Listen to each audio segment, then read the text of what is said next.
À l'écoute, exprimez-vous en toute liberté. Bandeko Batali, émission à l'écoute, Mbote pe matondo kusala biso confiance. Bon miseno na émission wapi pa ito ko beta masolo mboka ndenge ezali ko tambola. Lelo to ili susu na mwana mboka ya Ntomi, bon miseno to memela bino bana mboka ya mayele pe abwanya pona ko manyola makamwike ya mboka bozangi ko bosana te actualité ezali dominé na bozeli ya bobimi ya gouvernement o ba congolais nyonso balingi ko mona mbula matadi ekolo ezwa makolo po kobika ba congolais e ba pena ko bongwana actualité ezali pe lisusu rentrée scolaire gratuité et enseignement ekoki kozala effective na lolenge toza kotambola pamba te table ronde de fungwama qui déjà ministre PSP ba partenaire et enseignement ou éducation bazala ki kuna mokonzi ya mboka alobi pe ke lotili eza priorité na ye pour développement ekoyate ba industrie etambola kozanga lotiliki. Est-ce que nyonso ba priorité mokonzi ya mboka na kenkena na ye tokomona mbuma nango maladie à virus Ebola izali kotungisa kaka bomo ya ba congolais ba sije nyonso oto kolobelango na mobianga mina biso ko azali bongo Mosali na Nzambe docteur Didim Adikoko yende tokobeta masolo azali bongo cofondateur ya communauté des premiers nés de Jésus-Christ azali pe mokambi ya lingomba babengi a sa fat ba terminologie nyonso bokolanda ngona molai na monoko na yemei docteur Didi Mbo otopesi mbote pe totombedi boye malamu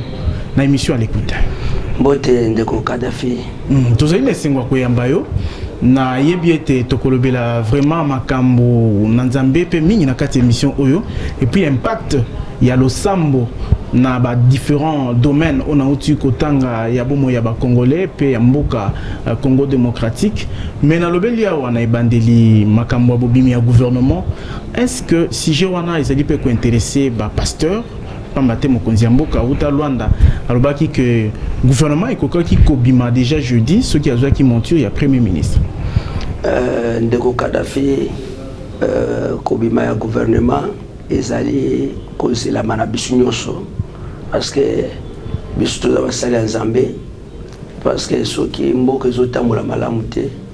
automatiquement bisu nyonso tokozala na kimia pete yango nde eza losambo na biso kobanda mwa mikolo ebele tomonaki ndeko Félix Antoine Tshisekedi akomi na pouvoir makila etangi te ndeko Kabila pe atiki pouvoir na kimia par rapport na ndenge bato balinga bazela mboko we panzana mboko we beba mboko we bato bazika mboko bato bakufa donc tomoni yango te yango toza ko souhaiter ke kala ndenge yango ezalaki na ba élection eleki na kimia même makamone nyonso kotia gouvernement na ye na mulongo na ye na ba ministre na ye eleka pe na kimia eza vraiment préoccupation na biso nyonso yo moko ozobosa na teke biso basala Nzambe soki gouvernement to pe institution ya mboka RSI ba fonctionnement na malamu te automatiquement charge wana ezozongela biso basala Nzambe parce que social nde eza ko changer même forme ya matière basala Nzambe okomona ko par rapport Bible ezobisa biso que il faut laisser d'abord les éléments de la parole tendons à ce qui est parfait. Ce qui est parfait c'est la vision ya bokonza lola donc kotali sabana Nzambe ndenge ni tongo kozela Jésus-Christ ndenge azoya po azwa biso mais okoko koma kuna ndenge ni soko ye o prépara ki matia ndenge mususu ndeko Kadafi tango zokoma na église otali bilongi ya batu nyonso bilongi mbawa ba musubaliete ba mususu ko bala na yeza ba problème tout ça parce que social les amalamu te moko zotamula malamu te automatiquement musala Nzambe ya solo il faut changer formalité na yo et le changer yo visualité ya mukolo wana eza par rapport à la vie sociale au Kuta. Donc c'est très important que le gouvernement ebima Nzambe asunga ba konza mboka bazala na makanisi moko bayoka population bango bazomema pasi pe mawa afin que ba simplifier makambo et que ne vraiment noki yango nde ezali préoccupation na biso. Voilà kaka na ibanelanga wa nalobaki makambo impact ya losambo mais ya mboto na tuna mutuna wana le 2 septembre ils allaient rentrée scolaire na programme ya mokonzi ya mboka na projet naye pendant la campagne abeta qui c'était na gratuité enseignement. Est-ce que koki kozala solo et koki kokokisama pour tout le monde qui déjà lobby ministre et PSP Emery Okunji puis ba partenaire naye ba ko débattre na sujet ango pour que mbala oyo gratuité enseignement primaire ezala effective tokoki kolonga yango na lolenge ya Congo. Bon tokoki kolonga yango parce que biso toza bato ya kondima toko kolonga yango kaka nde na utako yebisa yo ndeko Kadafika makambo eza mboko esika makanisa bato sukaka ya nzambe nde bandaka biso asala nzambe toko koloba malamu mabete ke eloko moko na mboka esimba te tokoloba kaka malamu tozo sambela ke makambo ekende liboso. Donc soki bakonza mboka batie volonté na likambo wana ekwa ipe kosimba nango soki bolingo ya mboka ezali et aussi manango. Mais bat pas au moment que mokonzi ya mboka zo promettre mingi parce que na ba place nyon soit kokende ba promesse ya solo baloba na lopoto l'espoir fait vivre et ba promesse ndakisa na Congo central kuna forum ya lotilik alobi keza priorité na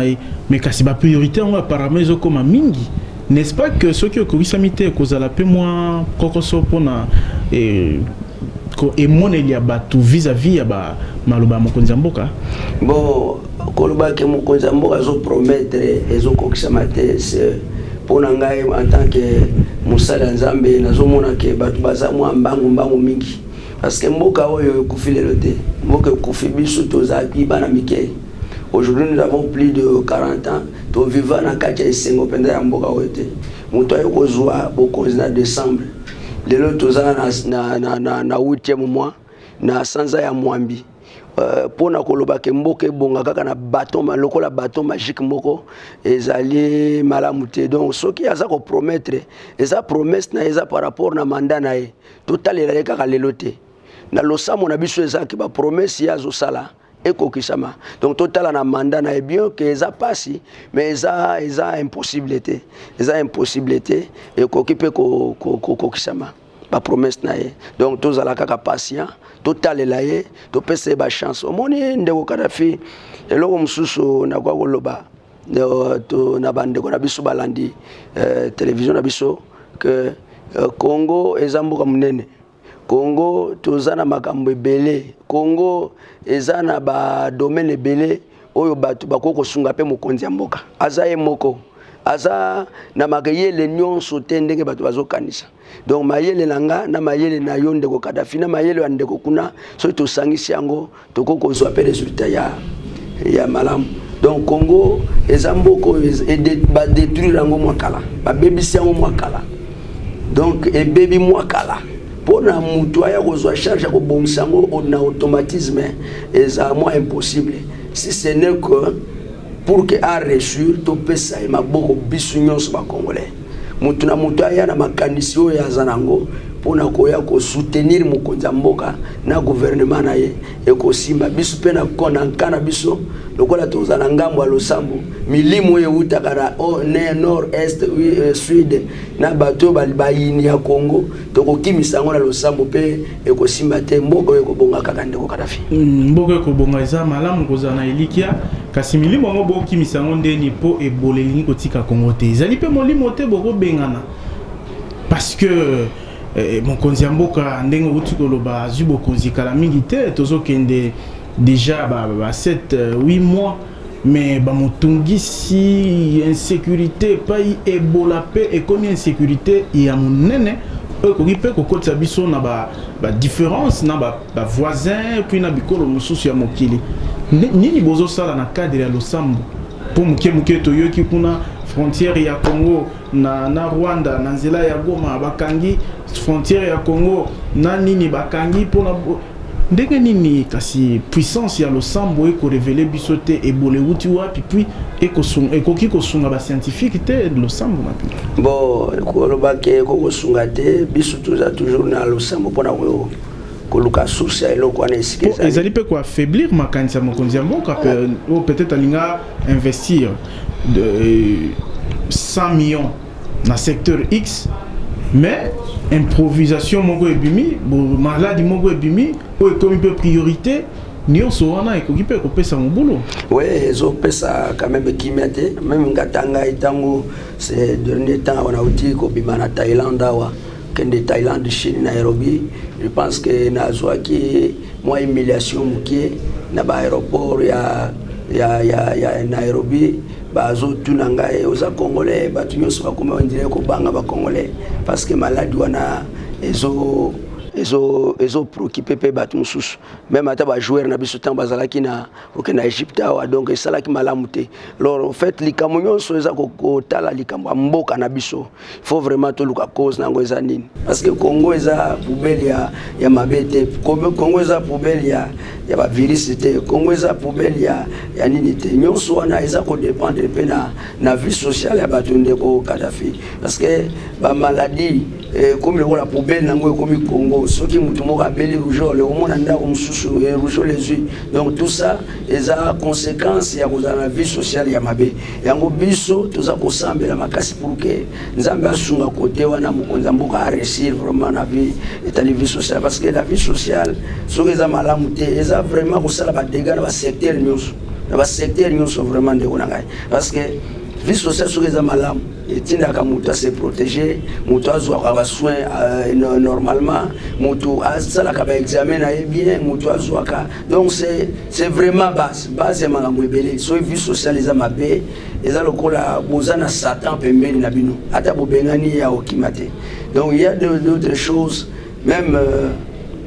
ba conséquence ba maladie mususu tozomona eza ko se répéter de temps en temps eza source nango eza donc vie sociale eza malamuté vie sociale so eza malamuté mutu hygiène eza contrôlé te kolia ya mutu eza contrôlé te mai ya bato azomela eza contrôlé te biloko kolia eza contrôlé te donc ezali base ya bato baza exposé na ba maladie nyonso c'est pourquoi tout l'oublie que na losambo na biso tozo soutenir yepe ba makaniso toza na yango faut biso to tia makanisi sika moko pour na ko soutenir mokonza moko na ba institution ozo manula penza mala on a basé bato ba kolanda biso ba koloba yango pe lokola kasi ezalaka pe sujet ya sensibilisation pa na bino basela nzambe parce que boza pe canal moko important pour na ko sensibiliser population na habitude to ba bizali na biso mususu pamba te ba bokono mususu ko yela biso na nzela ba bizali ya mabe au-delà ya vie sociale ya pasi moi sensibilisation ne bozala rappel na mateya biloko moko ko glisser to éviter kozala kolia ko swa maboko il faut to sala boye pour na éviter transmission bien et contamination ya bokono XY ceux qui va passer pe boko sala bongo ezali pe lisungi na mokonzi ya mboka est-ce que bosala ngo na ba église na bino oui ba mususu to sala yango mais ba mususu bazala kana bango na moi négligence na makambango nde yango ndeza malamu mingi to lancer toujours ba message pa bande ko na bisuke église eza kaka pona ko laksa bato ko za likolo te parce que boko za likolo na to komya ngote même bible azo ça Jésus azo ça moi si la femme samaritaine azo ça que l'heure vienne où les vrais adorateurs adoreront le Père en esprit en vérité. Il sait que l'heure vient, mais elle est déjà aussi venue. C'est-à-dire que beaucoup d'ensemble, ils ont il faut vivre en peu awa. Nebe tout le monde a pu mourir musunde za kokena ba développement, il faut vivre en a. Donc on va passer tous appels à musala makasi côté wana ndeko Kadhafi ya kolakisa na batu ndenge nini ya ko se prévenir na makambo ebele. Mais il faut continuer au salango, et continuer à sensibiliser batu nyonso. Voilà, na présenté qui aux alliés acteurs économiques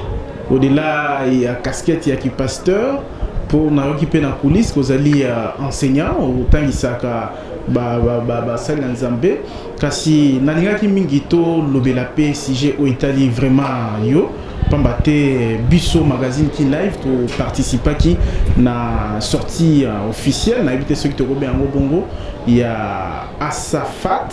association des serviteurs association de soutien aux actions de Félix Antoine Tshisekedi Tshilombo. Je pense que Nathan Yango bien. Ouais. Association de soutien des hommes de Dieu aux actions du chef de l'État Félix Tshisekedi. Voilà. Vous allez à peu près 160 et initiative wana ebimayo wapi.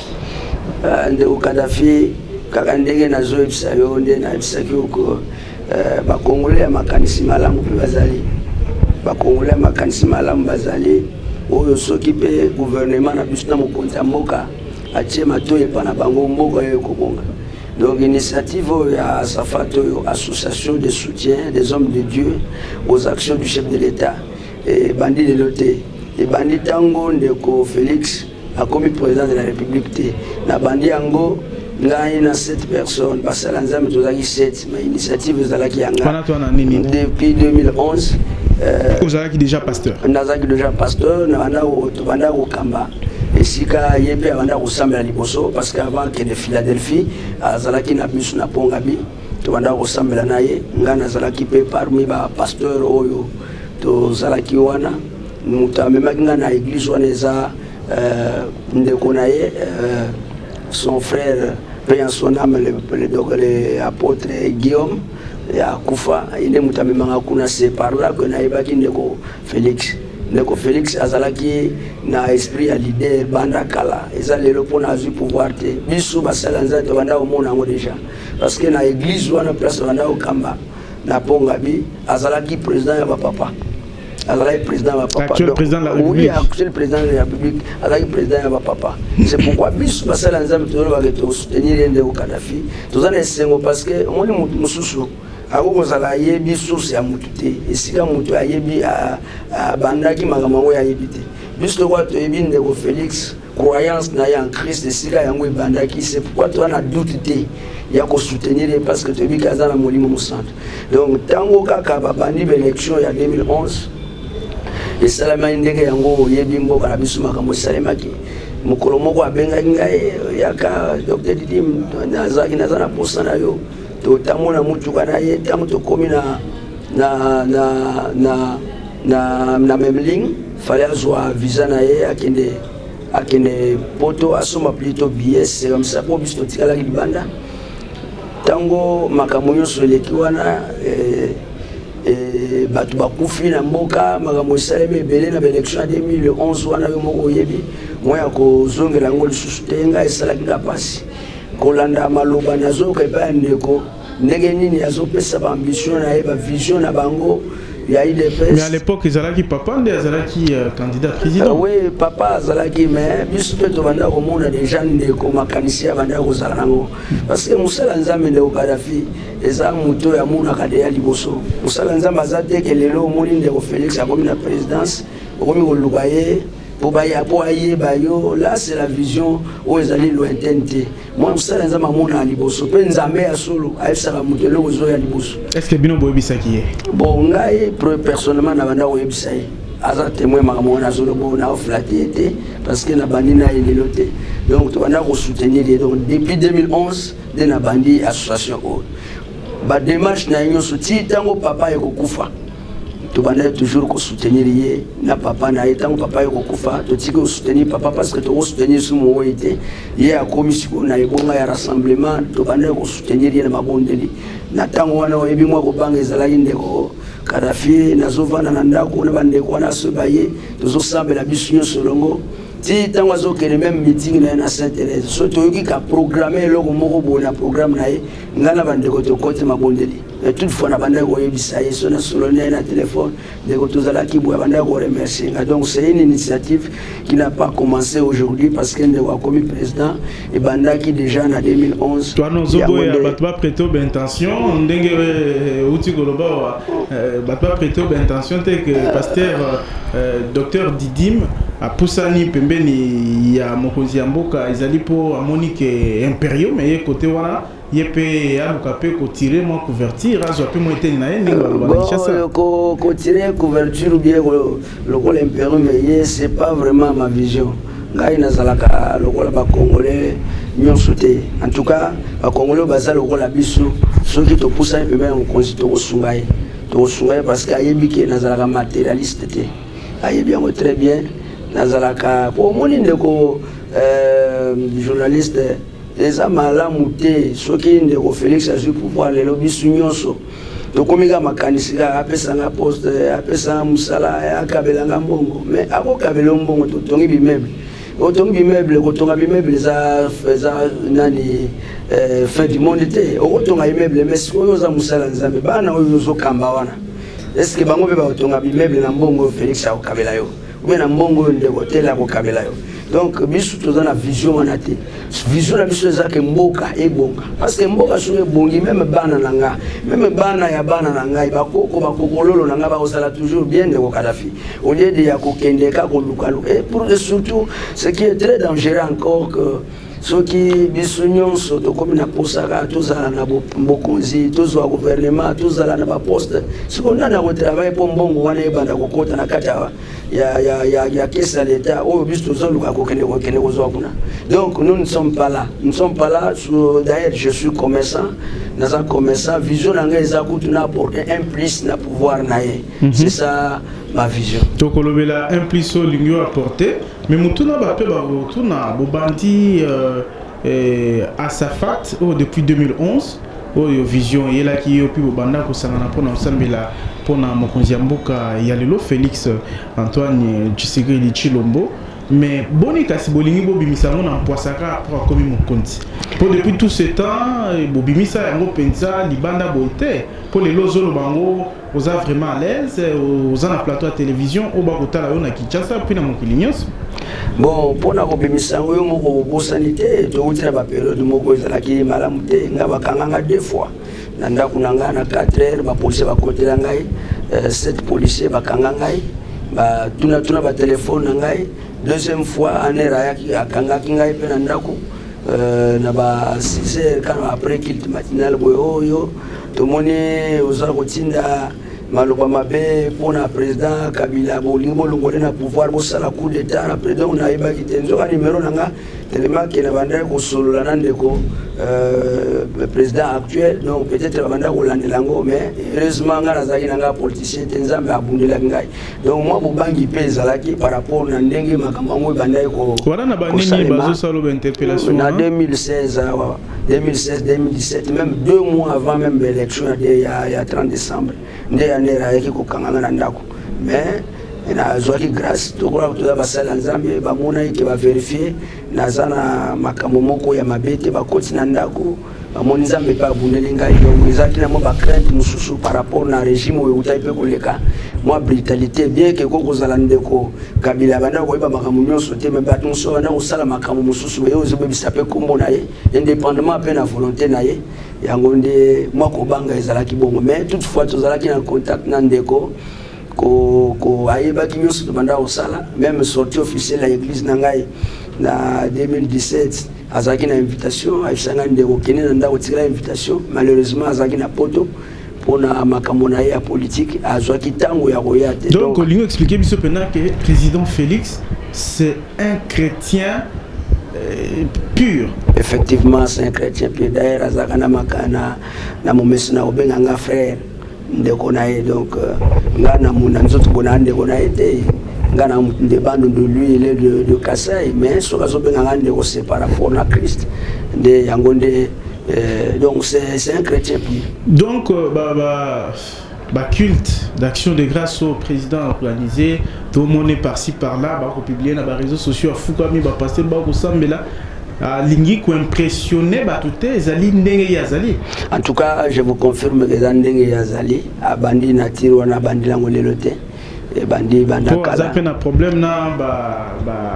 ba compatriotes ne mususu bazali ti lelo kondimate que yende apona maki mokonzi mboka notamment batu ya lamuka oyo kino lelo ba réclamer la vérité des urnes. Alors ba commentaire monsieur ça que et organisation par exemple il y a culte action de grâce et ça qui na stade des martyrs ils allaient manière paix comme ben de la toujours moins popularité à renforcer masse simanaïté. Bon non c'est pas jusqu'à ce niveau bon nous avons politicien mais le qu'on a vu ça yo Kadhafi le pouvoir on est né président.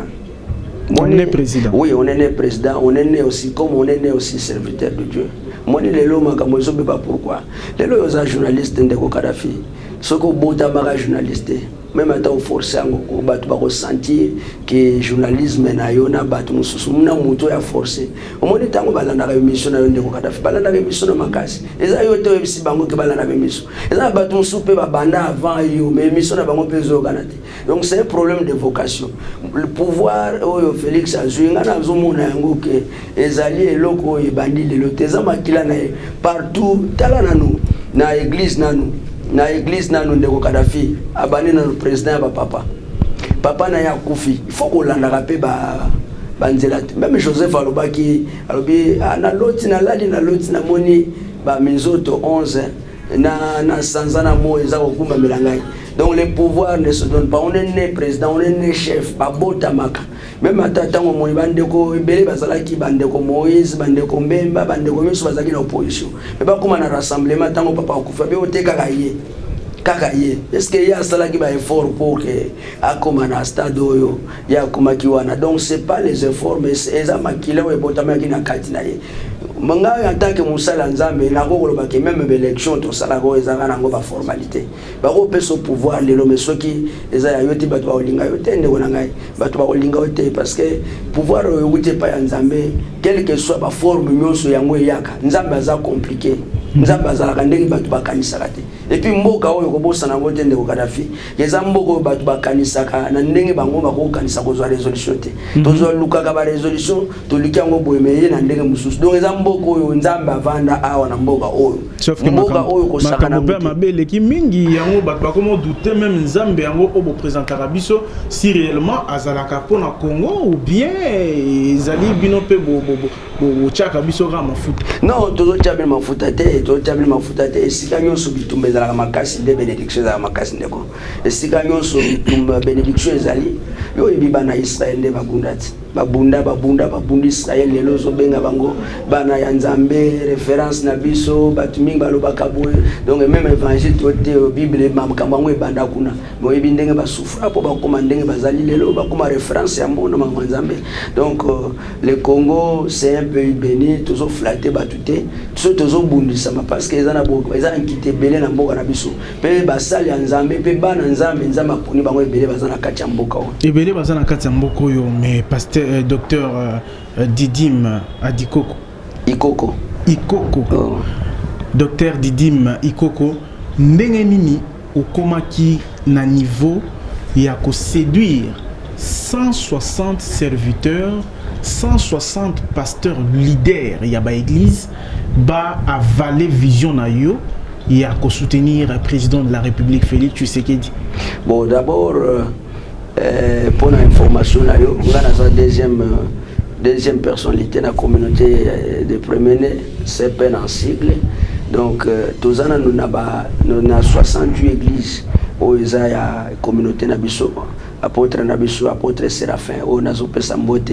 ceux qui a Zagolandanga en passant. Donc c'est une grande communauté d'abord. Et puis Batouba est gracieux, c'est pas Nangaï. Batouba Yokakanga partout dans la conférence, dans l'enseignement, Batouba Yokakangaï. Ceux qui Batouba Zoyokayo, Arnabiso, pour la populaire, les Agamaloba. Quand vous êtes journaliste, Arna yo pour comment populaire les Agamaloba yo convaincre. Donc Maloba Nangezo convaincre Batou. Parti ya enseignement on a zanango mutazo yoka eloko ngana yoki mende ko ayo ko baboy eza ndenge nini tanga talipe lumière avec écriture moni kende kwa za raison au fur et à mesure que les lois ont raison l'objet a raison les bande ko ebele bazozwa bazo promettre bango nini ceux qui te soutenir président de la République Félix Tshisekedi to ruipe comme ba ministre parce que to sanité ministre moko azala pe na gouvernement je pense Matata si j'ai bonne mémoire ou bien Mozit ou azala qui c'est lui qui s'est fait escroquer par un autre pasteur na kozonga la page wana mais il y avait un pasteur ministre yozo ko séduire bande ko na maloba na yo asukali na ba vision à la fois sur base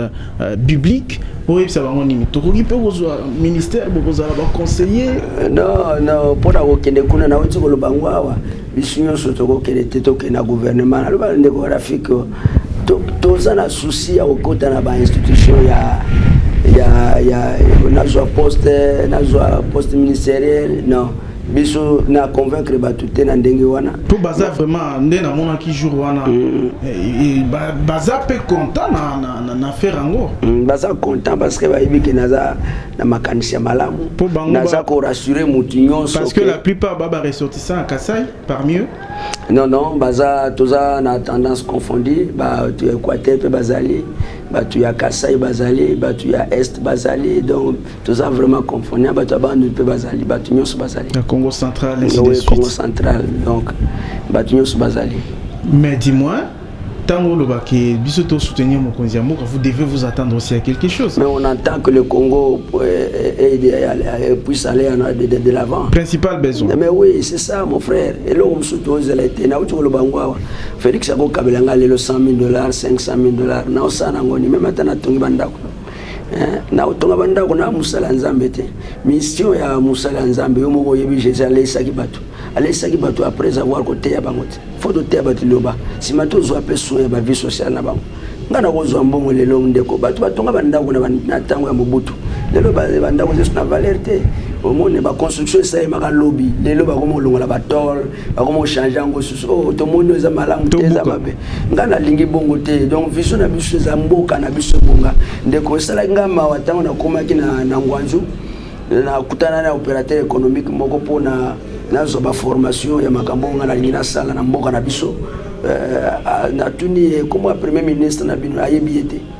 kombo ya ba député na bino ayebi bango te ba député ngo bazaka banani donc bango kuna ba yima mo ye par personnellement ayebi ya bango te tant on a zonga na ndako na koma ekolela na sambela imakasi na sambela imakasi na loba iti mboko yo comité boye c'est que bas travail makasi donc to lingi mboka na biso koma tina niveau na ndeko Kadhafi oyo ke mutu aza ko s'intéresser susute na député pour amoni dit pas député leke oh boss mutu oyo tindi musala na kati ya parlement koma sous boss na yo ndenge oyo mutu tindi ye donc il faut to longo la complexe wana même attendenge na zolo baboy soki mboka elongo na complexe mutu amona nga danger te parce que nazo sona mukonza mboka après toi ça mutu aliaka eloko moko te ya olia oyo azolia lelo na vina ya liate eloko moko te akosala obe voyage nini ya kenda akokende oyo kena vina ya kenda te ambata ba pepo donc ça complexe il faut to longola ndeko il faut to longola nous ne voulons pas que pouvoir ndeko Félix donc comme ça un pouvoir dictatorial un dictateur on peut le créer dans le sens que ata mutazo sala mabe bino bozo beteka maboko umela azalaki dictateur te lobi akoma pe dictateur omoni biso mo to pe to ko créer dictateur biso to zolo bana azafat ke makanisi ya kotamwisa ndeko kuna bongo na ndenge wana ezate to za ko soutenir yeki akende liboso a changer te action positive action positive so ke lobby ndeko Félix akomi ko sala makambo eza malamu te biso to ko bete maboko po biso to zo luka souci na biso zake asala malamu comme ça ba retomber wana ezongela ba adepte na biso bana na biso na Congo nde parce que to ko ko linga mutu ko leka Congo te c'est très important. Bato eloko mboka Congo ezokufa bato baso linga ba individu ko leka mboka na bango. Muto zo mona mboka na yo ezokufa à cause ya relation, à cause ya ba intérêt na yo, nde ozo luka ote quand même mboka na yo pona individu. C'est ça ce qui est déplorable ndeko na ngai. O toko ko lindima esale mate. Donc bokonzi o tozo luka bokonzi ya bongo te. D'ailleurs mo kalobaki manga clientélisme. Asa ko combattre ngo tribalisme na corruption pe ko zape moral tendeko na iba na yete na solo kana yete na banda ko solo na yete na banda kina yete na te yete azala mundimi na ngate azala pe ndeko na ngate na komika mbala moko ko flatter batu pona zo soki en plaire ata soko zo en plaire bo bawo babanda kina bango ko ko luka ba en plaire pa ba suka ndeni eloko nyonso ezala ya nzoto suka ka malamu te. Alors que Binope Batamoli, mon bozali pour Nabatu Nyonso, le fait qu'il y a pour le président Félix, n'est-ce pas que qui peut déconcentrer foi à tout qu'on dit il y a Bandimina Bino, mon sous bazaba militant, il y a Lamuka, ou bien il y a PPRD, ou bien il y a MLC, Bino Botelemi, 160 pasteurs, oui, vous avez incarné combien des hommes derrière vous? Est-ce que Banon Nyonso baza d'accord na Bino? Bon, biso tozo sambela pona vision ya mokonza mboka.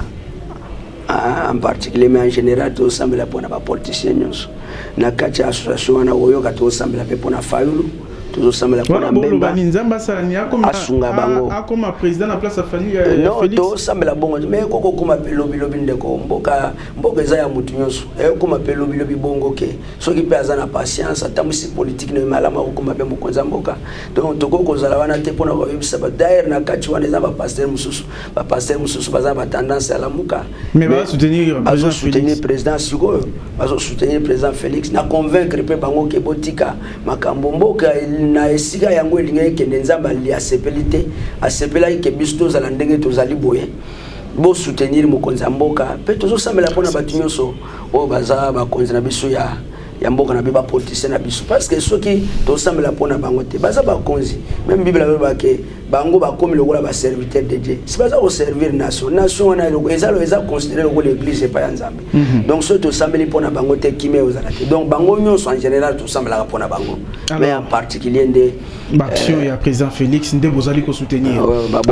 bozali très courageux ya obimisango officiellement n'emploi saboye. Mais sinon, on a présenté Kiopé comme acteur économique, on a un projet, on lobby aux alliés, on a un projet pour nous soutenir le chef de l'État. Parce que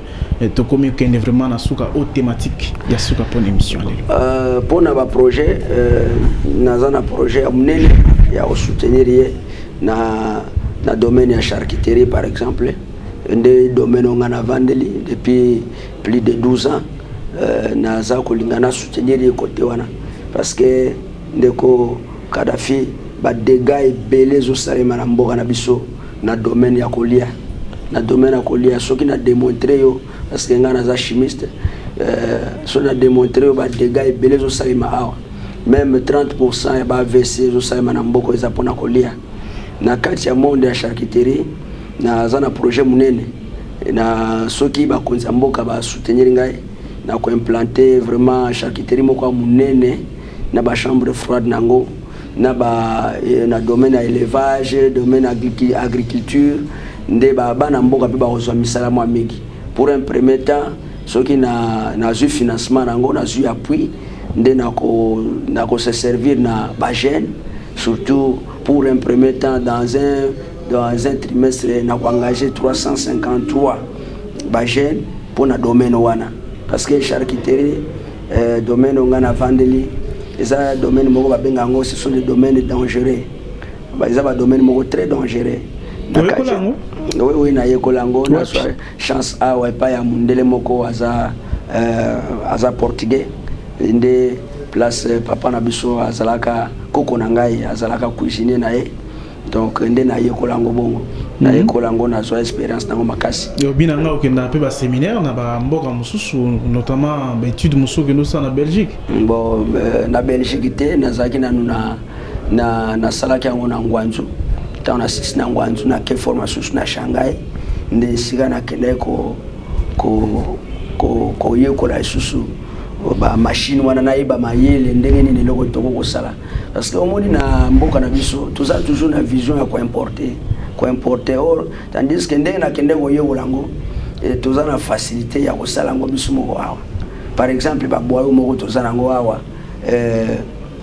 ba boyo de porc soko lia boudin soko longoli poso ya emballage wana nde to importer ngo ndeko to importer ngo moko to somba ngo kuna na $6 mais awa tu bato bazoteka yango na $25 ndeko pona ko nyongo la lisusu ba ndeko na bango ba congolais alors soki l'état ko pesa biso makasi wana pesa biso appuyer biso en tout cas toko sala ngo kaka po eza misopo angulu misopo ya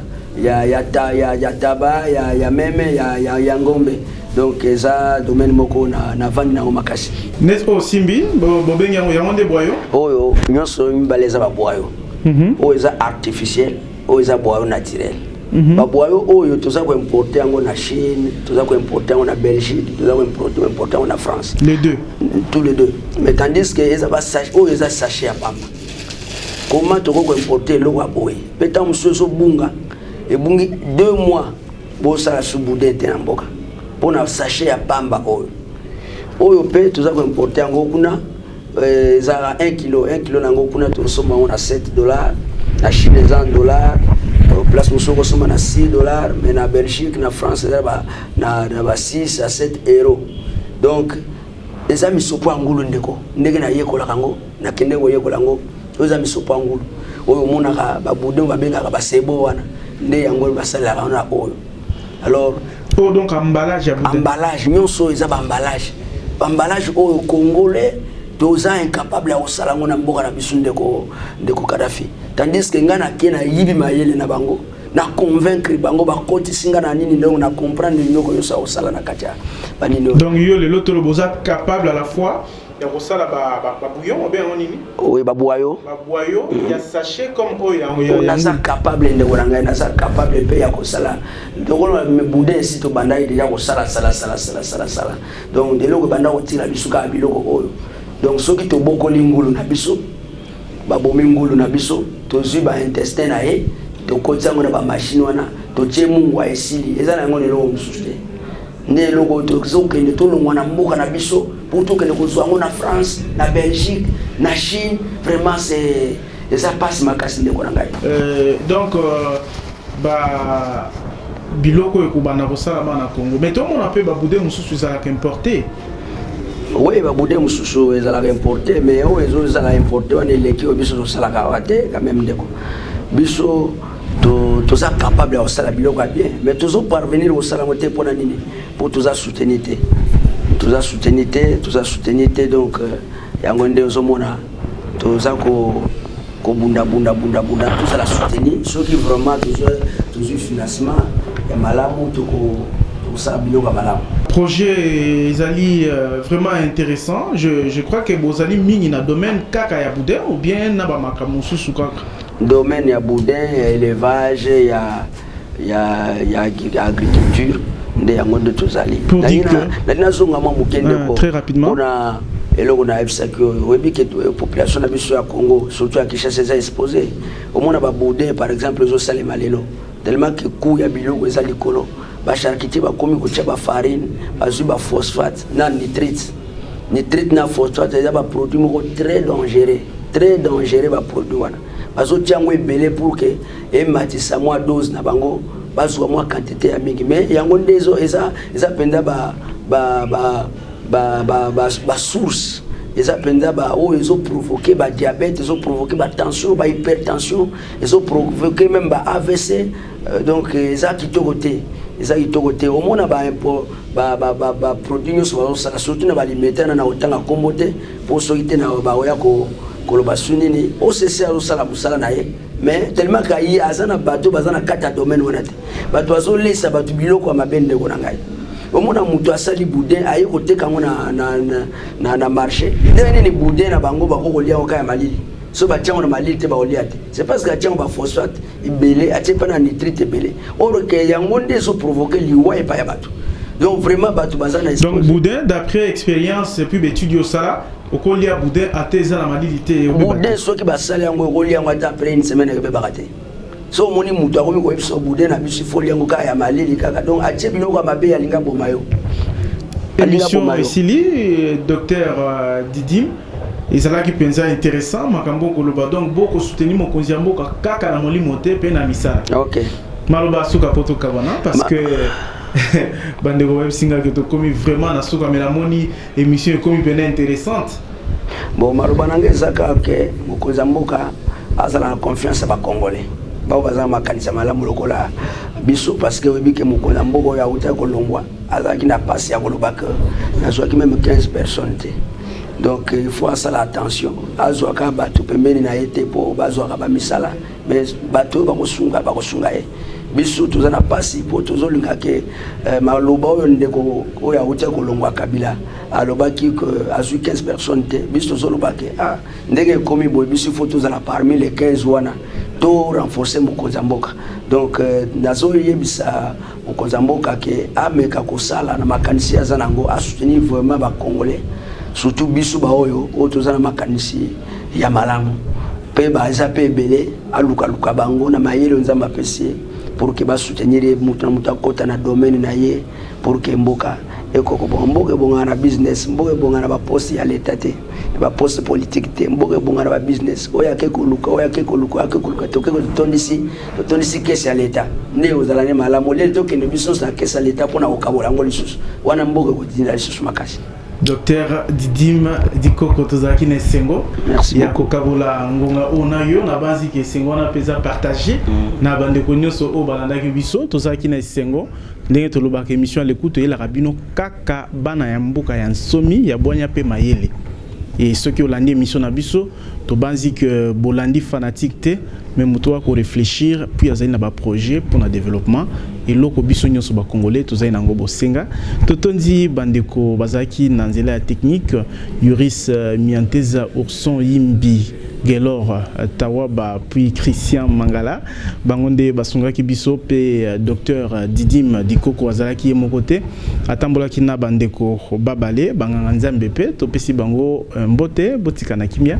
tukutani mbala ya sima to banzi to kobengisa isusu docteur Didim pour a limbola na molai makambo baboudin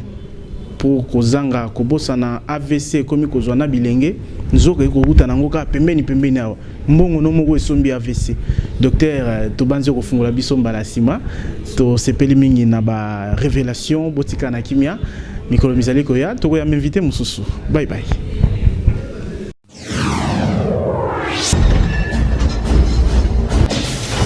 À l'écoute, exprimez-vous en toute liberté.